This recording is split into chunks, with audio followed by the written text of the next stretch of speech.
شرعی مسائل جاننے کے لیے تراب ایجوکیشنل سسٹم کے چینل کو سبسکرائب کیجیے۔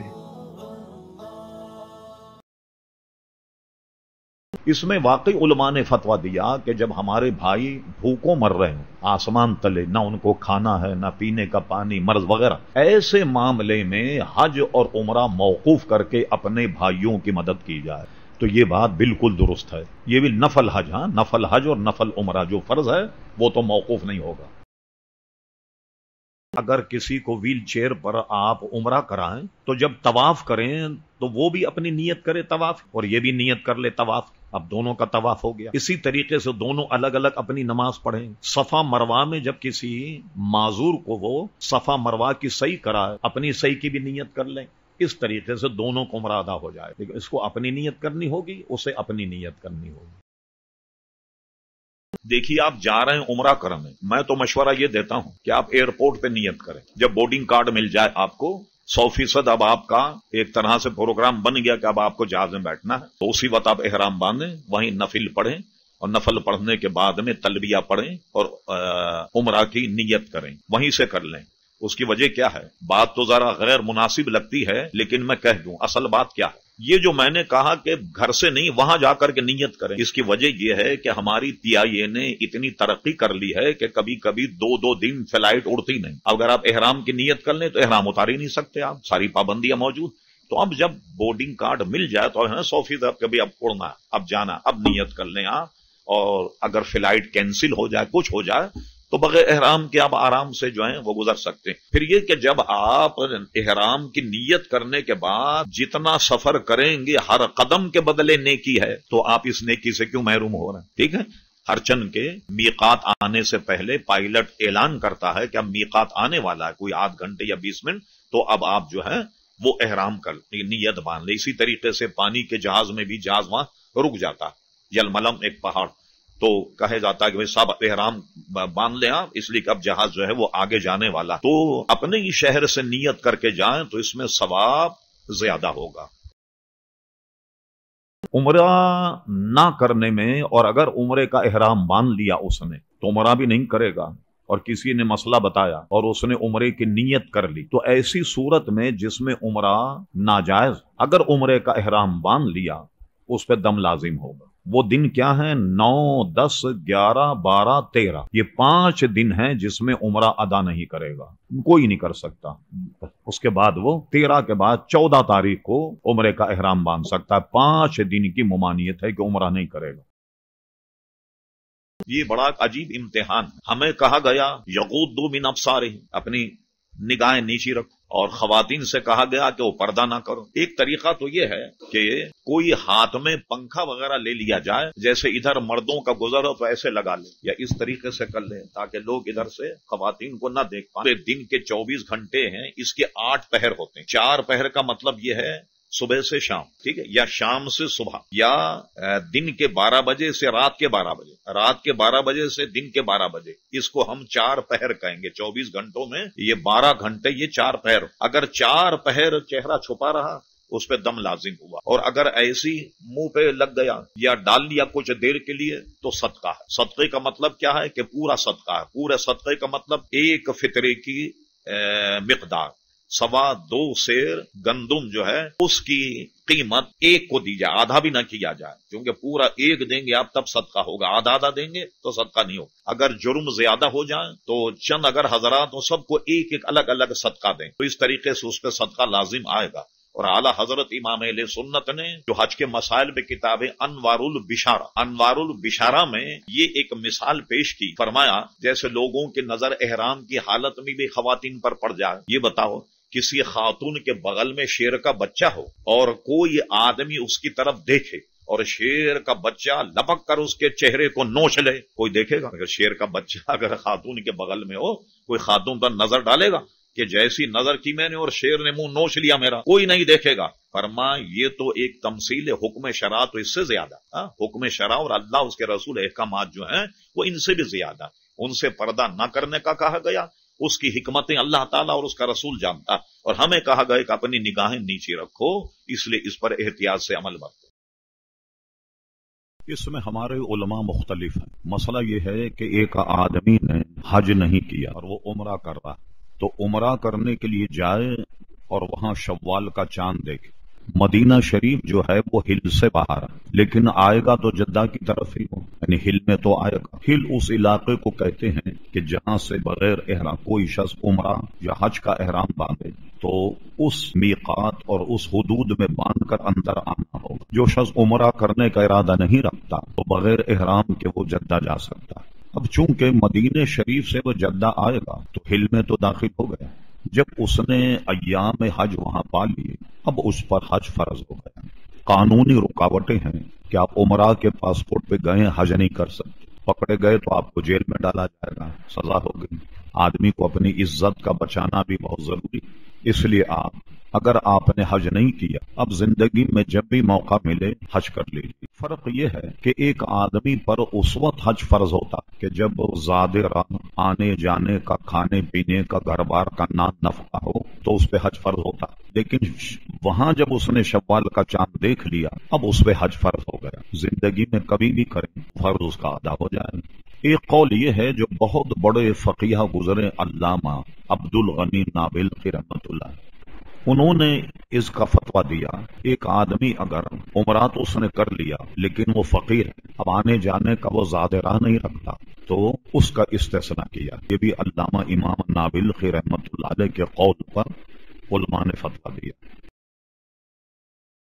جب کوئی ڈرائیور یا کوئی آدمی میقات سے باہر نکل جائے، مدینہ شریف میقات کے باہر، اور اس کا ارادہ اگر مکہ شریف آنے کا ہو، بغیر احرام کے مکہ نہیں آ سکتا، ٹھیک ہے نا؟ اب اس کا ارادہ کچھ اور، مثلا اس کا ارادہ جدہ آنے کا، جدہ میقات کے اندر آ گیا، اب آنے کے بعد مکہ جانا چاہتا اور عمرہ نہیں کرنا چاہتا تو بغیر احرام کے مکہ جا سکتا، اور اگر وہاں جدہ میں ہے اور عمرہ کرنا چاہتا ہے تو ایسی صورت میں اس کو جدہ ہی سے احرام باندھنا ہوگا، میقات جانے کی ضرورت نہیں۔ جدہ سے احرام باندھ کر مکہ جائے اور مکہ جانے کے بعد احرام باندھے، یہ یہاں سے احرام باندھ کر مکہ جائے۔ فرض کیجئے کوئی آدمی نے غلطی کی، اسے عمرہ کرنا تھا اور جدہ سے مکہ چلا گیا اور وہاں سے احرام باندھ کر عمرہ کرے، ہمارے امام اعظم ابو حنیفہ رضی اللہ عنہ کے نزدیک اس پر دم واجب ہو جائے گا۔ اب کیا کرے وہ؟ وہاں سے حرم کے باہر جائے، جس کو تنعیم کہتے ہیں۔ ام المومنین حضرت عائشہ صدیقہ رضی اللہ تعالی عنہ کا ایک عمرہ قضا ہو گیا، انہوں نے حضور سے مسئلہ پوچھا تو حدیث شریف میں حضور نے ان کو تنعیم بھیجا، فرما وہاں سے احرام باندھ کر کے آؤ، جس کو مسجد عائشہ کہتے ہیں، اس کے علاقے کا نام تنعیم ہے۔ وہاں سے ام المومنین حضرت عائشہ صدیقہ احرام باندھ کر آئیں، اس لیے وہاں ایک مسجد ترکیوں کے زمانے میں قائم ہو گئی جس کو مسجد عائشہ کہا جاتا۔ اگر وہاں جا کر دوبارہ پھر احرام باندھ کے آ جائے اب اس پہ دم ساقط ہو جائے گا، لیکن روز کا کوئی معمول ہو کہ وہ میقات سے باہر جائے اور سواریوں کو لے کر مکہ مکرمہ میں آئے تو اس کا کوئی نہ کوئی حل ان کو نکالنا چاہیے۔ میرے نزدیک اس کا حل کیا ہے کہ 2 بس اسٹاپ ہوں، یہ اگر وہاں سے آئے تو حرم شریف میں نہیں آئے، حرم شریف کے باہر کوئی موقف ہو، کوئی بس اڈا ہو، وہ وہاں اتار دے، اور وہاں اتارنے کے بعد جو مکہ کا رہنے والا ہے وہ ڈرائیور اس کو لے کر مکہ آ جائے، یوں اس کو گناہ سے بچایا جا سکتا۔ مدینہ شریف میں مکان ہے تو مدینہ شریف جب آ جائے تو مقیم ہو گیا، جب نکلے گا مدینہ شریف پر سفر پر تو 400 کلومیٹر سے زیادہ کا سفر 92 کلومیٹر بنتا، 57 میل، 57 میل پرانا میل جو 1700 گز کا ہوتا، اب اس کو اگر کنورٹ کریں تو 92 کلومیٹر بنتا۔ اتنا ارادہ اگر ہو جائے اور مدینہ شریف کے مضافات سے باہر نکل گیا اب اس کا سفر شروع ہو گیا تو وہ قصر پڑے گا، اور جب مدینہ شریف پہنچے جہاں اس کا مکان ہے اب یہ مقیم ہو گئے، چاہے ایک ہی دن کے لیے آئے۔ اس میں ہمارے امام کا مذہب یہ ہے کہ جب بھی عمرہ یا حج کر لیں اور آخری میں جب بھی احرام سے نکلنا ہو تو صحیح کرنے کے بعد بال کٹوانا یا منڈانا یہ واجب ہے، سمجھ گئے؟ جیسے قرآن مجید فرقان حمید میں ایک جگہ حضور کو بشارت دی گئی نا، صلح حدیبیہ کے بعد جب حضور علیہ السلام مدینہ شریف گئے تو یہ آیت نازل کہ سورہ فتح کہ اللہ تبارک و تعالیٰ جو ہے فتح و نصرت عطا فرمائے گا۔ لوگ حیران تھے کہ معاہدہ تو بہت کمزور ہے، کیا یہ ہماری فتح؟ پھر اس میں آیت یہ ہے لَقَدْ صَدَقَ اللَّهُ رَسُولُ رُؤْيَا بِالْحَقِّ لَتَدْخُلُنَّ الْمَسْجِدَ الْحَرَامَ إِنْ شَاءَ اللَّهُ آمِنِينَ مُحَلِّقِينَ رُؤُوسَكُمْ وَمُقَصِّرِينَ لَا تَخَافُوا، یعنی عنقریب گویا آپ کو خواب میں دکھایا گیا کہ آپ مسجد حرام میں جائیں گے اور عمرہ کریں گے اور حلق اور قصر یہ بھی حضور علیہ السلام کو دکھایا گیا۔ قصر کا معنی یہ ہے کہ جتنے سر میں بال ہوں اس کا چوتھائی کٹوانا، یہ قصر ہے، یعنی جیسے نماز کو قصر کہتے ہیں، یعنی کم کر دی 4 کی 2۔ اور حلق یہ ہے کہ پورے بال اس طرح سے منڈوائے جائیں۔ پورے بال اگر اس طرح سے منڈوائے جائیں تو اس میں ثواب زیادہ ہے اور اس میں ثواب کم ہے، لیکن واجب ادا ہو جائے گا۔ امام شافعی کے نزدیک چند بال بھی اگر کاٹ دیے جائیں ان کے نزدیک حلق ہو گیا، لیکن ہمیں اور آپ کو چاہیے کہ پورے طور پر قصر کریں۔ بعض میں نے دیکھا ہی پڑھے لکھے عام لوگ جو ہیں تو مولوی کو اور کتابوں کو خاتم، ارے کہنے لے صاحب یہ سب مولویوں کے مسائل۔ بعض کو میں نے دیکھا کہ جدہ میں حلق کر رہے ہیں، کہنے ضروری تھوڑی کہ وہاں کیا جائے۔ ہمارے فقہا کے نزدیک حلق حرم میں ہوگا، قصر اگر ہے تو حرم میں ہوگا۔ اگر جدہ آ کر کے قصر یہ حلق کرے گا تو اس پہ دم واجب ہو جائے گا، ایک بات۔ اور اگر اس نے سلے ہوئے کپڑے پہن لیے مکہ میں اور حلق یا قصر نہیں کیا تو اب اس کے اعتبار سے کہ اس نے وہ کپڑا کتنی دیر پہنا، اگر اس نے وہ کپڑا 4 پہر پہنا، یعنی یوں سمجھ لیں آپ کہ یہ جو 24 گھنٹے ہیں اس کو علماء نے 8 پہر قرار دیا۔ 4 پہر کا عام طور پہ ترجمہ کیا ہے؟ صبح سے شام تک، ٹھیک ہے، شام سے صبح تک، یعنی غروب سے لے کے طلوع تک، یا وقت اگر لگائیں تو دن کے 12 بجے سے رات کے 12 بجے تک، یا رات کے 12 بجے سے صبح کے 12 بجے تک، یہ 4 پہر ہوں۔ اگر 4 پہر اس نے کپڑا پہنا اور پھر جدہ میں حلق کیا تو ایک تو سلے ہوئے کپڑے پہننے کا اس پہ دم ہوگا اور ایک بیرون حرم اس کو حلق کرنے کا جو ہے وہ دم ہوگا۔ تو امام شافعی کے نزدیک چند بال، جیسے ہمارے یہاں مسح ہے، ٹھیک ہے، تو ہمارے امام کے نزدیک پورے سر کا مسح جو ہے وہ سنت ہے اور چوتھائی سر کا مسح جو ہے وہ فرض ہے۔ اور امام شافعی کے نزدیک کوئی آدمی ایک انگلی ڈبو کر سر پہ یوں پھیر لے ان کے نزدیک مسح ہو جائے گا۔ تو یہاں جو کاٹتے ہیں نا جیسے مصری ہیں، عموماً مصری جو ہیں وہ شافعی۔ اسی طریقے سے ادھر کے چلے جائیے آپ مغرب والے یعنی شام وغیرہ، ان میں بھی اکثریت جو ہے وہ شافعی۔ اسی طرح افریقہ والے جتنے آتے ہیں ان میں بھی اکثریت جو ہے وہ شافعی مذہب کی ہے۔ وہ اگر کرتے ہیں اپنے مذہب کے متعلق، لیکن اس میں ہمارا مذہب یہ ہے کہ پورے بال کا چوتھائی جب تک نہیں ہو قصر نہیں ہوگا یا حلق ہوگا۔ ہم اور آپ کو اس بات کی اجازت نہیں۔ عموماً وہاں صفا مروہ پہ آخری چکر ہو تو ایک کینچی لے کے بیٹھے ہیں تو ہمارے لوگ بھی 2-4 بال کٹوا لیتے ہیں، سوچتے ہیں کہ شاید یہ آرام ہے، پورا سر وغیرہ نہیں کٹانا ہوگا۔ اور پھر یہ کہ آپ تو ماشاءاللہ ہر سال جاتے ہیں تو سر منڈانے کی قیمت بھی 10 ریال ہو گئی، اب معمولی کام نہیں ہو گیا، سر مونڈنا بھی 10 ریال کا، سمجھ گیا؟ تو چلو اس سے بھی جان چھوٹ جائے کہ 2-4 بال یہاں سے کاٹ لیں، یہ ہمارے لیے جائز نہیں۔ وہ امام شافعی کی اطاعت کرتے ہیں، وہ ان کے لیے جائز ہے، ہم حنفیوں کے لیے جائز نہیں۔ مثال کے طور پر دونوں آدمی نے حج کیا، دونوں نے عمرہ کیا، اب یہ دونوں آدمی اب احرام سے باہر نکل رہے ہیں، کوئی اور کام باقی نہیں۔ اب اگر ایک دوسرے کا سر مونڈ لیں یا ایک دوسرے کے بال کاٹ لیں تو یہ جائز، اور خود بھی اگر آپ اتنے ایکسپرٹ ہیں کہ آئینے کے سامنے کھڑے ہو کر خود ہی اگر سر مونڈ لیں تب بھی آپ کے لیے جائز۔ یہ اصل مذہب ہے شیعوں کا۔ انہوں نے کیا کیا ہے کہ ظہر اور عصر ایک وقت میں پڑھ لیتے، مغرب اور عشاء ایک وقت میں پڑھ لیتے ہیں۔ اس کا نام انہوں رکھا ظہرین اور دوسرے کا نام رکھا مغرب ہے، دونوں ساتھ ملا کر پڑھتے ہیں۔ امام شافعی رضی اللہ عنہ کا مذہب یہ ہے کہیں سفر میں ہو تو سفر کی وجہ سے اگر عصر کی نماز جانے کا خطرہ ہو تو ظہر کے ساتھ پڑھ لی جائے، یہ امام شافعی کا مذہب۔ ہمارے امام اعظم کا فتویٰ یہ ہے کہ جمع صلاتیں، نماز کو صرف حج کے موقع پہ ملانا جائز، جیسے جب آدمی عرفات میں ہوتا تو عرفات میں ظہر عصر ملا کر پڑھی جاتی، جب آدمی مزدلفہ میں آئے تو مغرب اور عشاء ملا کر پڑھی جائے گی۔ اس حج کے علاوہ کہیں بھی نماز کو 2 نمازوں کو ایک ساتھ پڑھنے کی اجازت نہیں، اور وہ بھی سنیہ۔ یہ ہمارے امام اعظم ابو حنیفہ کا فتویٰ یہ ہے، بادشاہ اسلام یا خلیفہ وقت اپنا نائب مقرر کرے جس کو حج کا امیر کہتے، وہ اگر نماز پڑھا تو ظہر اور عصر ملا کے پڑھی جائے۔ ایک حکمت اس کی فقہاء اور بزرگان دین یہ لکھتے ہیں کہ ظہر اور عصر ملا کر پڑھنے کے بعد مغرب تک کا وقت جو ہے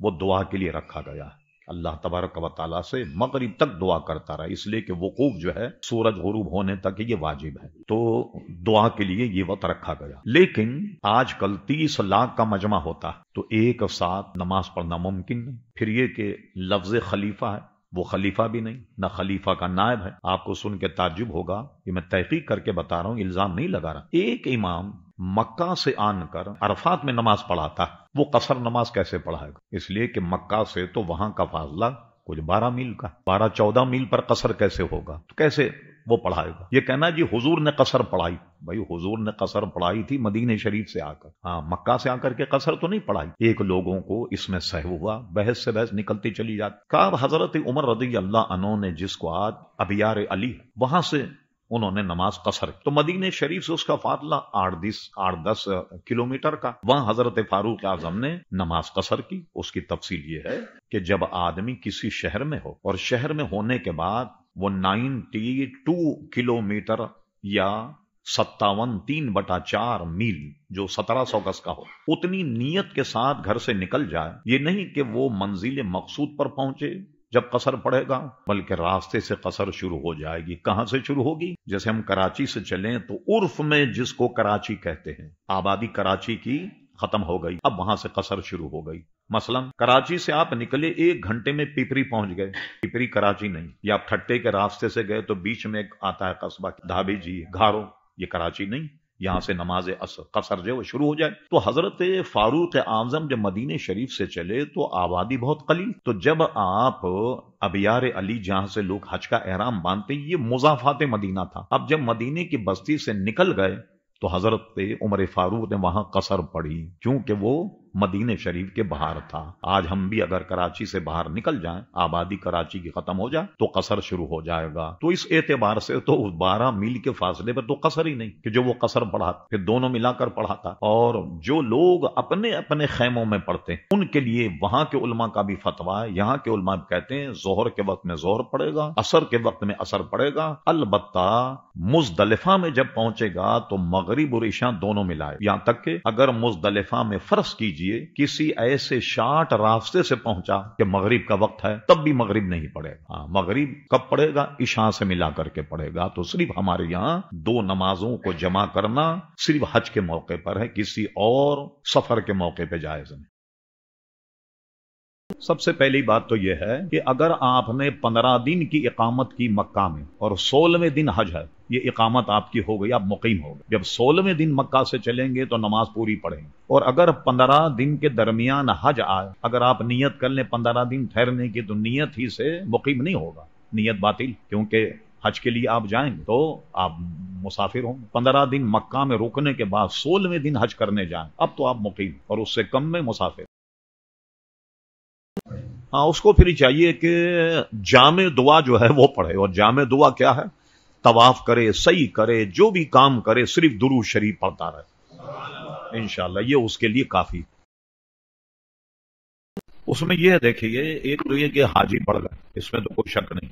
اگر مینا کے خیمے مزدلفہ تک پہنچ تو یہ اللہ کی مہربانی ہے کہ مینا میں قیام کرنا واجب یا فرض نہیں بلکہ سنت۔ تو کوئی آدمی اگر اس کے خیمے مزدلفہ میں پہنچ گئے اور مزدلفہ میں وہ رہ رہا ہے اور رات میں کچھ 1-2 گھنٹے آن کر کے مینا میں بیٹھ جائے تو بھی یہ سنت ادا ہو جائے گی۔ اگر احرام کی حالت میں اس کو عوارض نسوانی آ جائے، وہ کیا کرے گی؟ وہ مینا جائے گی، عرفات جائے گی، مزدلفہ بھی آئے گی، اور آنے کے بعد میں شیطان کو کنکری بھی مارے گی۔ یہ سارے احکامات پر عمل کرے گی، وہ نماز نہیں پڑھے گی۔ یہ سارے معاملات کو کرنے کے بعد وہ مکہ مکرمہ میں آ جائے، اور آنے کے بعد جب تک اس کا حیض بند نہ ہو، ناپاکی بند نہ ہو، جب تک اس وقت کو انتظار کرے۔ جب وہ پاک ہو جائے، اب پاک ہونے کے بعد وہ بیت اللہ شریف کا طواف کرے گی، پاک ہونے سے پہلے نہیں کرے گی۔ اچھا، بعض صورتیں ایسی اس میں دم واجب ہو جائے، جیسے خاتون کو آخری دن تھا حج کا اور غروب آفتاب سے پہلے حیض بند ہو گیا، اتنا وقت تھا کہ غسل کرنے کے بعد 4 طواف کے پھیرے بھی کر سکتی تھی، 4 طواف کے پھیرے بھی اگر کر سکتی تھی اور اس نے نہیں کیے، اب اس پہ دم واجب ہو جائے گا۔ یعنی وہ پاکی کے بعد میں طواف بھی کرے گی اور ایک دم بھی دے گی۔ اسی طریقے سے کوئی احرام کی حالت میں اسے حیض آ جائے، وہ عمرہ نہیں کرے، اپنے ہوٹل یا اپنے ٹھکانے پر ٹھہری ہیں، جس وقت حیض بند ہو جائے اس کے بعد غسل کرنے کے بعد عمرہ کرے گی، اور اس وقت تک احرام کی پابندیاں اس پر عائد رہیں گی۔ پابندی سے مراد کیا ہے؟ خواتین کا احرام تو ان کا اپنا لباس ہی ہے، تو احرام سے مراد پابندی یہ ہے کہ منہ پر کپڑا نہیں پڑے گا، ایسے خوشبو استعمال نہیں کرے گی، ٹھیک؟ یہ جو اور پابندیاں یہ ساری اس پر رہیں گی، اور اس کے بعد جب پاک ہو تب اس کے بعد وہ طواف کرے، اور عمرے کا طواف کرے، صفا مروہ کرے اور بال کٹوائے، اور اس کے بعد احرام سے باہر ہو جائے، تو ناپاکی میں طواف نہیں کر سکتی، اس کو ٹھہرنا پڑے گا۔ اصل میں جب حج فرض ہو جائے تو پھر یہ نہیں کہیں گے کہ ابھی رشتے نہیں آئے، جب رشتے آئیں گے تو بچیوں کی شادی کر کے جائیں گے حج کرنے. جب اس پہ حج فرض ہو جائے تو اس کو چاہیے کہ فوراً حج کر لے، اور یہ سارے کام بعد میں بھی ہو سکتے. ہمارے امام اعظم ابو حنیفہ رضی اللہ عنہ کا فتویٰ ہے کہ حج کرنے کے بعد رمی کرنا یہ واجب ہے. اگر واجب ترک ہوا تو انہیں ایک دم دینا ہوگا. اس میں اتنی بھی رعایت ہے، اگر تینوں دن اگر آپ نے رمی نہیں کی تو تینوں دن کا بھی ایک ہی دم ہوگا، تو ان کو رمی کرنی ہوگی. اس میں کوئی آدمی معذور نہیں. جیسے عموماً ہوتا آپ جا رہے ہیں رمی کرنے، ایک اچھا بھلا آدمی آپ کے ہاتھ میں کنکری تھما دے، بھائی ذرا میری طرف سے بھی مار دو. ایسا نہیں ہوگا. یہ کب ہوگا کہ جب آدمی اتنا معذور ہو کہ کھڑے ہو کر نماز پڑھنے کے لائق بھی نہیں، یعنی اچانک اتنا بیمار ہو گیا، ورنہ اتنا بیمار ہو تو حج کے لیے کائے کے لیے جا. اچانک اتنا مریض ہو گیا کہ اٹھ نہیں سکتا اور ایسی صورت میں چل نہیں سکتا اور وہاں تک پہنچ نہیں سکتا، اب نیابت جائز ہوگی. یہ بھیڑ اور رش کی وجہ سے رمی نہ کرے، یہ عذر نہیں. اصل میں ہم تو ایک پورا مذاکرہ منعقد کرتے ہیں ہماری میمن مسجد مصلح الدین گارڈن، تمام حاجیوں کو مدعو کرتے ہیں، اور اس میں اس طریقے سے پابندی ہوتی ہے اس میں کہ صرف حج کے مسائل پوچھے جائیں. اور ہمارے انٹرنیٹ پر 130 سوالوں کے جواب موجود ہیں جو مختلف احرام، حرم سے متعلق، میقات سے متعلق وغیرہ، وہ بھی آپ سن سکتے ہیں. ہم نے اس میں یہ بتایا کہ اللہ اور اس کے رسول کو یہ معلوم کہ ایک زمانہ ایسا آئے گا کہ اتنا رش ہوگا کہ لوگ رمی کرنے میں دشواری محسوس کریں گے. اتنا ہے یا نہیں آج کل؟ پرانی کتابیں آپ دیکھیں تو اعلیٰ حضرت فاضل بریلوی رحمت اللہ علیہ نے اپنے فتاوا میں لکھا کہ آپ طواف جو ہے وہ دوسرے دن کریں، اور دوسرے دن گنتی کے 20-25 آدمی ہوتے. طواف کے مانا تو وہ تھا کہ لوگ پہلے دن طواف کر کے چلے جاتے، دوسرے دن 25-30 آدمی ہوتے طواف کے، تو اس میں سہولت ہے، اور 3 دن طواف کے. لیکن آج آپ حال دیکھیے، اگر آپ کے پیر اڑ جائیں تو قوم خود ہی آپ کو طواف کرا دے، زمین پہ پیر ہی آپ کا نہیں لگے. اللہ اس کا رسول جانتا. اب ایک قانون ملاحظہ فرمائی شریعت کا، یہ جو آپ نے دیکھا 400 مر گئے، 500 مر گئے، کتنے آدمی اس میں جاں بحق ہو جاتے ہیں رمی میں. تو اب انہوں نے اس میں بہتری پیدا کی، پل بنا دیے، نیچے اوپر کئی منزلیں وغیرہ، یہ تو ایک الگ مسئلہ.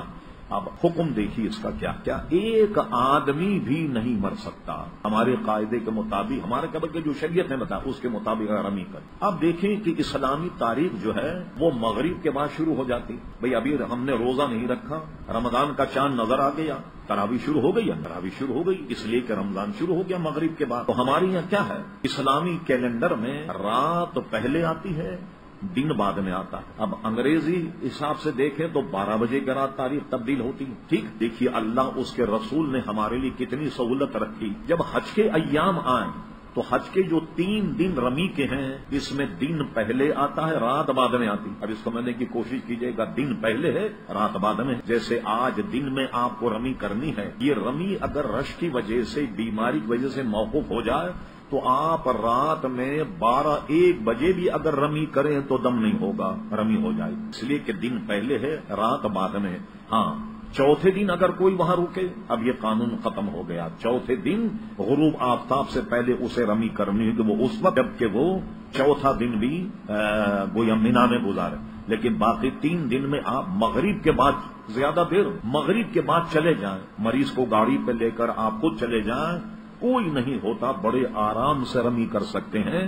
اور یہ جو 400-500 لوگوں کی جانیں ضائع ہوتی ہیں، اس سے بھی آپ بچ جائیں گے.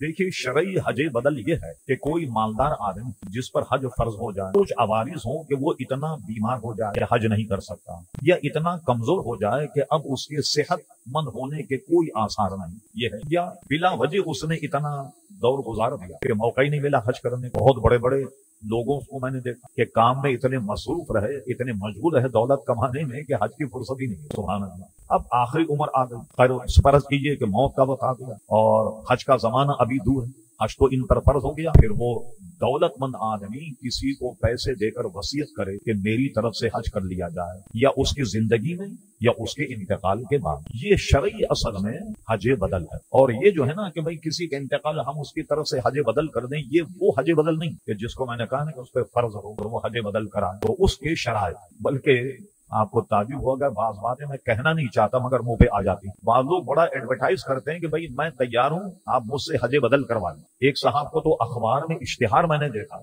اللہ رحم فرما، کہنے لگے بھی میں حج بدل کے لیے تیار ہوں، جلدی بتائیے ورنہ اور بھی آفریں آ رہی ہیں. ارے بھائی اور آفریں آ رہی ہے تو جنگ میں اشتہار کائے کے لیے دیا؟ جو آفر آ رہی ہے اسی کو جناب آپ قبول کر لیں اور چلے جائیں. اشتہار دینے کیا کہنے لگے جلدی بتائیے جس کو حج کروانا ورنہ اور بھی بہت ساری آفریں آ رہی ہیں. تو آپ نے اخبار میں اشتہار کیوں دیا بھائی؟ اگر کوئی آدمی حج بدل کے مسائل پڑھ لے، کبھی بھی اتنا جری نہیں کہ جی مجھے بھیج دیں حج بدل کر. دیکھیے اس کے شرائط بہار شریعت کا چھٹا حصہ جس میں آسان طریقے سے سارے شرائط لکھے ہیں. حج کی جو بڑی کتابیں وہ تو ظاہر ہے کہ بہت ادق ہیں، جیسے ملا علی قاری کی ارشاد الساری جس کا میں نے ذکر کیا، اور اسی طریقے سے دیگر ہمارے اکابر علماء کی کتابیں جو بڑی ضخیم ہیں حج کے مسائل پر، وہ تو بہت ادق ہے. لیکن بہار شریعت کا چھٹا حصہ اس میں شرائط پڑھ، خدا نہ خواستہ کسی حج بدل کرنے والے مسائل معلوم نہ تھے اور حج کو فاسد کر دیا. ہو جاتی کبھی کبھی، جیسے نماز پڑھ رہے ہیں فاسد ہو گئی نماز، اس نے حج کو فاسد کر دیا. حج کے مسائل نہیں جانتا، اب حج کو فاسد کر دیا. یہ نماز ایسی تو نہیں نا کہ ظہر کی قضا ہو گئی تو ہم دوبارہ پڑھ لیں، یا فاسد ہو گئی اسی وقت اس کو لوٹا دیں. حج کا تو ایک موسم ہے، اس کی تاریخیں ہیں، چاند کے حساب سے اس کی تاریخوں سے حج ہوتا. اب کیا کرے گا؟ تو اگر اس نے حج کو فاسد کر دیا تو جتنا حج میں اس نے پیسہ خرچ کیا تو حج بدل کرانے والے کو پورا پیسہ واپس کرے گا. کوئی کرے گا حج بدل؟ ڈرے گا آدمی. ٹھیک، تو اب رہا یہ کہ ایک تو شرعی حج بدل یہ کہ اس پہ حج فرض ہوا اور وہ نہیں جا سکا تو کسی کو وصیت کرے اور بتا دے کہ میری طرف حج کیا جائے. یا اگر وہ زندہ کسی مہلک بیماری کا شکار کہ نہیں جا سکتا حج کرنے، اپنے زندگی میں کسی کو کرا، تو اس میں کیا ہوگا؟ جب وہ احرام باندھے گا تو اسی کی طرف سے باندھے گا جس کی طرف حج بدل کر رہا ہے. تلبیہ کہے گا اسی کی طرف سے کہے گا، طواف کرے گا اسی کی طرف سے کرے گا کہ میں اس کی طرف سے طواف کی نیت کرتا ہوں. رمی کرے گا تو اسی کی نیت سے، قربانی کرے گا اسی کی نیت سے. تو اس طرح کوئی آدمی اگر حاجی نہ بھی ہو اور وہ حج بدل کر لے، اس کا اپنا حج تو ادا نہیں ہوگا بلکہ اس کا ادا ہوگا کہ جس کی طرف سے اس نے حج بدل کیا. یہ تو ایک مسئلے کی صورت. دوسری کیا ہے؟ اولاد میں بطور احسان، اس کے والد غریب تھے حج کرنے نہیں گئے تو بطور احسان وہ خود اپنے والد کی طرف سے حج کر لے یا کسی کو حج پر بھیج دے. تو حدیث شریف میں ہے کہ اللہ تبارک و تعالیٰ اپنے کرم سے اس کے حج کو قبول فرمائے گا. جیسا کہ ہمارے یہاں جو ایصال ثواب کے مسائل ہیں اس میں بطور خاص یہ حدیث لکھی جاتی ہے کہ ایک صحابی نے رضی اللہ عنہ حضور علیہ السلام سے پوچھا، حضور میں اگر اپنے والدہ کی طرف سے حج کر لوں، والد طرف حج کر دوں تو کیا اللہ تعالیٰ ان کی طرف سے قبول فرمائے؟ حضور نے فرمایا ہاں اللہ تعالیٰ ان کی طرف سے قبول فرمائے گا. یہ بطور احسان ہے کہ بچے اگر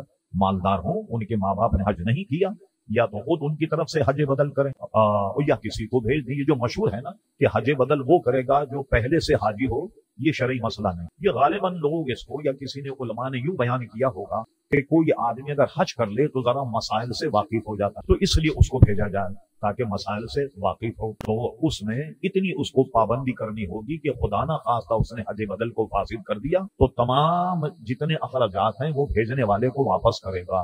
یہ ایک مختصر سی وضاحت ہے اور اس کی پوری تفصیل جو ہے وہ بہار شریعت کے چھٹے حصے میں موجود ہے. جو بھی آپ میں سے صاحب حج بدل کو جا رہے ہیں، حج کا موسم ہے، حج بدل کو جا رہے ہوں، اس حصے کا وہ باب ضرور پڑھ لیجئے جس میں حج بدل کا تذکرہ ہے، اور ویسے پوری کتاب کو ضرور پڑھیں کہ جس میں مختلف حج کے مسائل ہیں. اصل میں ہمارے فقہا کا اس میں صدیوں سے مذہب یہ رہا کہ مکہ الگ آبادی ہے، مینا الگ آبادی ہے، مزدلفہ الگ ہے اور عرفات الگ. اور یہ باضابطہ کوئی صدیوں پرانی نہیں، بہار شریعت تقریباً کوئی 70-80 سال پہلے لکھی. اس میں بھی یہ مسئلہ، ایک آدمی اگر مکہ میں قیام کرے اور اقامت کی نیت کر لے 15 دن، لیکن اس اقامت کی نیت کرنے میں اسی 15 دن میں اگر حج آ جائے تو نیت باطل. ٹھیک ہے نا؟ تو اس کو قصر کرنا چاہیے. ٹھیک. ایک بات بہت سے لوگ کہتے ہیں بھئی اب یہ جو مینا ہے یہ مکہ سے تقریباً مل گیا، یہ ہے، یہ تو اکابر علماء اس پر بیٹھ کے فیصلہ کریں. اب تک کتاب یہی مسئلہ کہ اگر آپ مکہ گئے، مکمل مکہ میں 15 دن رہے، 16ویں دن حج کرنے کے لیے گئے تو آپ مقیم. اور اگر آپ نے 15 دن کی اقامت کی نیت کر لی اور 15 دن میں آپ کو حج بھی کرنا ہے تو نیت باطل ہے، لہٰذا آپ کو قصر نماز پڑھنی ہوگی. ایک بات. دوسری بیماری یہ ہے کہ ہمارے امام اعظم ابو حنیفہ رضی اللہ عنہ کے نزدیک